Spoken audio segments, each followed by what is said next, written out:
Okay, so it was a pretty good run. I'm actually kind of excited about how happy the ETX was to just clock away there. I did pull the plug out of the ET6 here and discover that it was pretty fouled up and out of gap for some reason.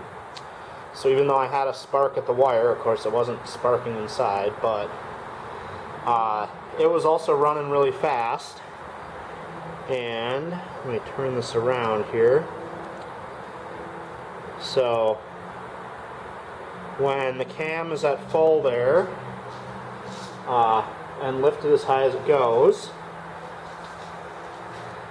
this bar here is supposed to interfere underneath that ring, but when you push the governor balls out, it barely goes under there. And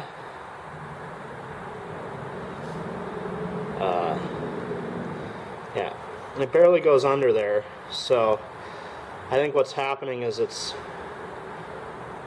see, tapping against the side there and not getting underneath it the way it should to block the valve open to do proper governing.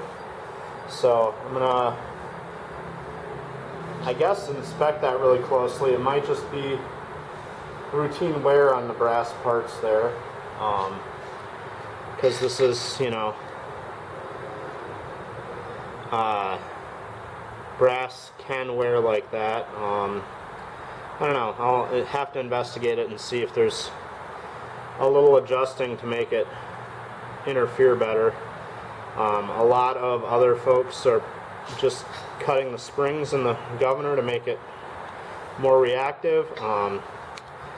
I might do that, but if it can't put enough pressure on this bar to hold that open, then you know, that's, yeah, if the bar doesn't have the room to go underneath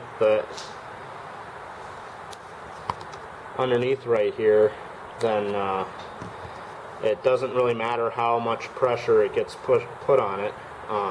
So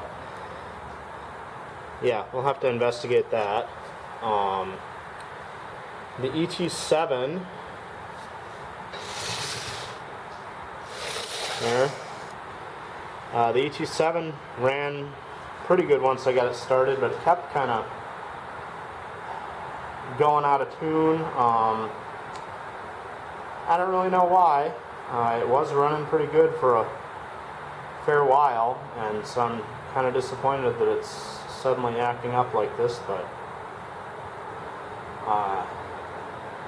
it ran okay. I guess I'm gonna put these away and get the EM1 out and see about playing with that for a little while.